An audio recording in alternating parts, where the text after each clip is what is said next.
திருச்சிற்றம்பலம். சைவத்தின் மேல் சமயம் வேறு இல்லை, அதில் சார் சிவமாம். தெய்வத்தின் மேல் தெய்வம் இல்லெனும் நான்மறை செம்பொருள் வாய்மை வைத்த சீர்திரு தேவாரமும் திருவாசகமும் உய்வை தரச் செய்த நால்வர் பொற்றாழியம் எம் உயிர் துணையே.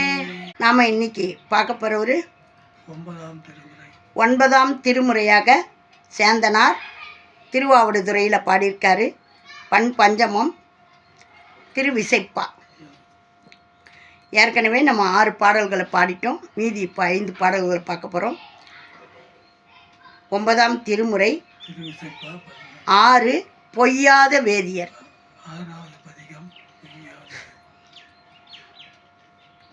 தான் நம்மளுடைய பதிவை முதல் முறையாக பார்க்குறீங்கன்னா லைக் பண்ணுங்கள், ஷேர் பண்ணுங்கள், சப்ஸ்கிரைப் பண்ணுங்கள், ஆல் பெல் பட்டனை கிளிக் பண்ணுங்கள். ஸ்கிப் பண்ணாமல் பாருங்கள் இந்த கன்னிகா பாரதி சேனலை. நல்ல ஆதரவு கொடுக்குற அனைவருக்கும் எங்களுடைய சிறந்தாழ்ந்த நன்றியும் வணக்கமும் உங்களுக்கு உரித்தாகுக. இந்த தேவாரம், திருவாசகம், திருப்புகழ் இப்படிலாம் இருக்குதா எங்களுக்கு தெரியாதுன்னு சொல்கிறவங்களுக்கு போய் சேரணும்னு போடுற இந்த பதிவை எல்லாம் தெரிஞ்சவங்க வந்து 10 குறை கூற வேணாம். 12 திருமுறையும் நம்ம பார்க்குறோம். 1, 2ன்னு ஆரம்பித்து 12 திருமுறையும் இப்போ நம்ம படிச்சுக்கிட்டு வரோம். இதை அனைவரும் நல்ல ஆதரவு கொடுங்க. திருச்சிற்றம்பலம். கிற்போம் என தக்கன் வேள்வி புக்கு எடுத்து ஓடி கெட்ட அத்தேவர்கள் சொற்போலும் மெய் பயன் பாவிகால் என் சொல்லி சொல்லும் இத்தூமொழி கல்போல் மனம் கனிவித்த எம் கருணாலய வந்திடாய் என்றால் பொற்போ பெரும் திருவாவடுதுறை ஆலி பேசாதொழிவதே ஒழிவு ஒன்றிலா உண்மை வண்ணமும் உழப்பிலல் ஊறு இன்ப வெள்ளமும் மொழிவு ஒன்றிலா பொன்னி தீர்த்தமும் முனி கோடி கோடியா மூர்த்தியும் அழிவு ஒன்றிலா செல்வம் சாந்தையூர் அணி ஆவடுதுறை ஆடினாள் இழிவு ஒன்றிலா வகையெய்தி நின்று இருமாக்கும் என் இளமானனே மானோர் கலைவலையும் கவர்ந்து உளம் கொள்ளை கொல்ல வழக்கு உண்டே தேனே அமுதே என் சித்தமே சிவலோக நாயக செல்வமே ஆனே அலம்பு புனல் பொன்னி ஆணி ஆவடுதுறை அன்பர் தம் கோனே நின் மெய்யடியார் மன கருத்தை முடித்திடு குன்றமே குன்று ஏந்தி கோகனகத்து அயன் அறியா நெறி என்னை கூட்டினாய் என்று ஏங்கி ஏங்கி அழைக்கின்றாள் இளவள்ளி எல்லை கடந்தனள் அன்றே அலம்பு புனல் பொன்னி அணி ஆவடுதுறை ஆடினாள் நன்றே இவள் நம் பரமல்லல் நவலோக நாயகன் பாலலே பாலும் அமுதமும் தேனுமாய் ஆனந்தம் தந்துள்ளே பாலிப்பா போலும் என் ஆருயிர் போகமாம் புறன்கால காம புறந்தகன் சேலும் கயலும் திளைக்கும் நீர் திருவாவடுதுறை வேந்தனோடு ஆளும் அதற்கே முதலுமாம் அறிந்தோம் அறிவை பொய்யாததே அறிந்தோம் அறிவை பொய்யாததே. திருச்சிற்றம்பலம். 11 பாடல்கள் அருமையான. இந்த இது பண் பஞ்சமம். அதிகமான இந்த பஞ்சம ராகத்தில் பாட மாட்டாங்க. ஏன்னு எனக்கு தெரியாது. ஒருத்தர் சொல்ல நான் சொற்பொழிவில் சொல்லும்போது கேட்டிருக்கேன். இதை பாடினா ஒருத்தர் இப்போ சாப்பாடு கட்டிட்டு போனாராம். பஞ்சமத்தில் பாட அன்றைக்கி அவருக்கு கிடைக்கவே இல்லையா. ஆனால் என்னுடைய குருநாதர் சொல்லுவார், நாம் இப்போ ஃபுல்லாக சாப்பிட்டுட்ருக்குறோம். நாம் சாப்பிட்டது மதியம் வடை பாயசத்தோடு இன்னொரு வேளை விருந்து இருக்குது. அப்போ இந்த சாப்பாடு என்ன செய்யணும், நம்ம பாட பாட செரிமானம் ஆகணும். ஆகையினால் இது இறைவனுடைய திருவருள். இந்த பாடலை பாட நம்மளுடைய பஞ்சமே தீரும் அப்படின்றத நாம் நினச்சிக்கணும். ஆகையினால இந்த பண்ணினுடைய பெருமையை சிவபெருமான இடத்துல பாட நம்மளுடைய பஞ்சம் தீர்ந்து நல்லருள் பாலிப்பாருன்னு நினச்சி இந்த பாடலை பாடணும். சேந்தனார் ஏன் பஞ்சமத்தில் பாடினாருன்னு எனக்கு தெரியாது. ஆகையினால அவர் தான் சிவபெருமானுக்கு களி பண்ணி கொடுத்தார்.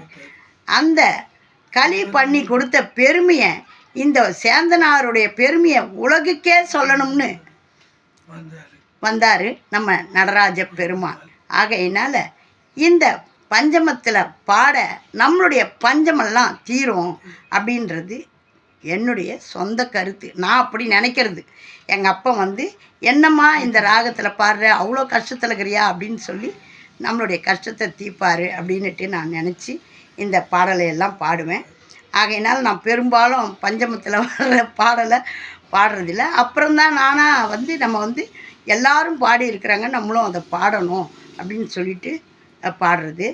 இந்த அருமையான பாடலை கிற்போம் என தக்கன் வேள்வி புக்கு எடுத்து ஓடி கெட்ட அத்தேவர்கள் சொற்போலும் மெய்ப்பயன் பாவிகால் என் சொல்லி சொல்லும் இத்தூமொழி கல்போல் மனம் கனிவித்த எம் கருணாலயா வந்திடாய் என்றால் பெற்போ பெரும் திருவாவடுதுறை ஆளி பேசாது ஒழிவதே. இந்த திருவாவடுதுறையில் தான் நம்ம ஞானசம்பந்தர் பாடி பொற்கிழி வாங்கினார். அந்த தூரம், அந்த கொடிமரத்துக்கும் உள்ள அப்பா இருக்கிற இடமும் தூரம். அவ்வளோ அவசரமாக அப்பா ஆலயம் கட்டுறதுக்கு திருப்பணி நிற்குதுன்னு சொல்லி கேட்டு அமுச்சிட்டாருன்னுட்டு அந்த கொடிமரத்தாண்டியே நின்று பாடி, எனக்கு எமர்ஜென்சியாக பணம் கொடுங்க, நான் அப்புறம் உங்களை சேவிக்கிறேன் அப்படின்னு சொல்லிட்டு அங்கேயே வாங்கி அந்த திருவாவடுதுறையர் அப்படி ஒரு அருள்பாலிக்கக்கூடியவர். அப்படி அருள்பாலிக்கக்கூடியவர் நம்ம இப்படி பாடி இருக்கிற இந்த பாடலை பாட நம்மளுடைய துன்பம் துயரத்தை எல்லாம் போக்க வல்லவர். ஓடி வருவார். அவருக்கு பொற்கிழி கொடுத்தாரு, நம்மளுக்கு ஒரு கிழிந்த பொன்னியாவது கொடுப்பாரு. அப்படி நம்ம அருள் பெறலாம், சிவபெருமானுடைய திருவருளை பெறலாம். ஏன்னா அவங்களாம் அடியார்கள், அதாவது நாயன்மார்களுடைய வரிசையில் வந்தவங்க, சமய குறவர்கள். சிவபெருமானையே சதா மூச்சு காத்து கூடமோ அவரையே நினச்சிக்கிட்டு இருக்குது. நாம் எப்போல்லாம் பணம் வேணுமோ, எப்போல்லாம் நம்மளுக்கு இக்கட்டு வருதோ, எப்போ வயிறு வலி அதிகமாகிடுதோ, அப்போ மட்டும்தான் நம்ம அப்படியே தெய்வமே, உனக்கு கண் இல்லையா, உனக்கு காது இல்லையா, நான் சொல்கிறது கேட்கலையா, உன் மனம் என்ன கல்லா இரும்பா அப்படின்னுட்டு நாம் குத்துல அவர் அடா எப்பா போதுண்டா எப்பா இந்தா அப்படின்னுறாரு. அத்தோட எப்பா எனக்கு கொடுத்துட்டான்பா, எனக்கு என் கஷ்டம் தீர்ந்து போச்சுன்னு அவன் தேசைக்கே ஒரு கும்பிடு போட்டு அப்புறம் போக மாட்டோம். இதோட பற்றியா வாங்கினானே நன்றி கெட்ட பையன் போனானே வந்தானா பத்தியா அப்படின்னு சொல்லிட்டு பெரிய வயிற்று வழியாக கொடுக்குறாரு. அந்த மாதிரிலாம் நம்ம நடந்துக்கக்கூடாது. நமக்கு எப்போதும் விதித்தது நடக்கிறது. அதை விதித்ததையும் மாற்றக்கூடியவன் இறைவன் ஒருவனே. நம்ம சிவபெருமான் ஒருத்தர் தான் எல்லாத்தையும் மாற்றக்கூடியவர். அவருடைய திருவருள் இருந்தால் நாம் நீர்லேயும் நினையலாம், நெருப்புலேயும் நடக்கலாம். பஞ்சபூத சக்தியே அவர் தான். எனக்கு ஒரு கனவு வந்தது, அது நான் சொல்ல மாட்டேன், இருந்தாலும் சொல்கிறேன். என்ன பண்ணுறது, அடியார்களுக்கெல்லாம் தெரியணும் இல்லையா. நல்ல தூக்கத்தில் நான் படுத்து தூங்கிட்டு இருக்கிறேன். நான் இது மாதிரி கைலாயம் போகணுன்னு ஆசைப்பட்டேனே தவிர அதை பற்றி அது மறந்துட்டேன். அது 6-7 லட்சம் வேணுன்றதை நினச்ச பிறகு 1 லட்சத்தில் இருந்தது. அப்போ போகணுன்னு விரும்பினேன். அப்புறம் அதை பற்றி மறந்துட்டேன். நிறையவாயிடுச்சு. நாங்கள் 2 பேர் போகிறதா இருந்தால் 10 லட்சத்துக்கு மேலே ஆகும். நம்மளால் வசதியெல்லாம் இல்லை. சரி, எங்கள் அப்பா அப்படியா கொஞ்சம் திருநாவுக்கரசரையே நீங்கள் வராத, நான் திருவையாறில் காட்டுறேன்னாரு. சரி, நம்மளுக்கு திருவையாருக்கு போனோம், நம்ம பார்த்தோம், சேவித்தோம். எங்கே போனாலும் நம்ம கைலாயமும் போய் பாபநாசம் அங்கெல்லாம் போய் பார்த்துட்டு வந்தோம். சரி, நம்மளுக்கு இவ்வளோ தான் கொடுப்பேன் அப்படின்னு சொல்லிட்டு நான் நினச்சிக்கிட்டேன். ஒரு நாள் நல்ல தூக்கத்தில் அப்படியே பனிமலையில் அப்பாவும் அம்மாவும் உட்காந்துக்கிட்டு இருக்கிறாங்க. நான் மல்லாந்த வாக்கில் எங்கள் அப்பாவுடைய இடது தொடையில் தலை வச்சு படுத்துக்கிட்டு இருக்கிறேன். அம்மா பக்கத்தில் உட்காந்துருக்குறாங்க. ஆனால் அந்த பனிக்கான குளிரோ சில்னஸோ தெரியல. எனக்கு கீழே பெரிய அதில் பாதாளமான பள்ளம் போல் இருக்குது. நான் இப்படி அந்த பனியில் கொஞ்சோண்டு காலடியில் அது எப்படி இடத்துல நான் படுத்துருக்குறேன்னு எனக்கு தெரியல. அந்த ரவோண்டு இடத்துல நான் விழுந்து கிடக்கிறேன். அவர் மடியில் இப்படி விழுந்து கிடக்கிறேன். என்னை சுற்றிலும் பார்த்தா இது உள்ள அகழி மாதிரி இருக்குது. சுற்றிலும் பார்த்தா தேவர்கள் நிற்கிறாங்க. தேவர்களும் இந்த பூதகணங்களும் நிற்கிறாங்க. அதெல்லாம் தெரியுது.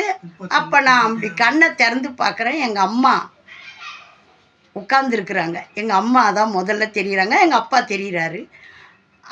அந்த என்னால் முடியல. ஐயோ, அப்புறம் தான் உணர்றேன், நாம் இருக்கிறது பனி மலையில் இருக்கோம். நம்ம ஏன் உரையில் சில்லுன்னு ஆகலை அப்படின்னு நினச்ச உடனே கனவு கலைஞ்சு போச்சு. அப்படி அப்புறம்தான் எனக்கு இது ஒரு ஞானத்தை உணர்த்தினார். பனியில் வாழுது அந்த கரடி, நாய், புலி, எதோ வாழுது. அப்போ அதனுடைய சூழ்நிலைக்கு அது உடல்நிலையை கொடுத்துட்றாங்க அப்படின்னு நினச்சிக்கிட்டு நாம் இங்கே அப்பா பனியில் உட்காந்துருக்கிறாருன்றோம். அதுக்கான சீதோஷ்ண நிலையை அவர் வச்சுக்கிட்டு இருக்கிறாரு. அதனால் நம்ம அப்பா பற்றி நம்ம கவலைப்பட வேண்டியது, நம்மளை பார்க்க வேண்டியது தான் அவர் வேலை அப்படின்னு நினச்சிக்கிட்டேன். இந்த மாதிரி ஒரு கனவு எனக்கு ஆயிடுச்சு. ஒரு 3 மாதம் இருக்கும். இதை நான் யார்கிட்டையும் சொல்லக்கூடாதுன்னு இன்றைக்கி உலகமே தெரிகிற மாதிரி சொல்லிட்டேன். ஓம் நமச்சிவாயம். நல்லதே நடக்கும். எங்கும் இறை அருள் பெருகட்டும். திருச்சிற்றம்பலம்.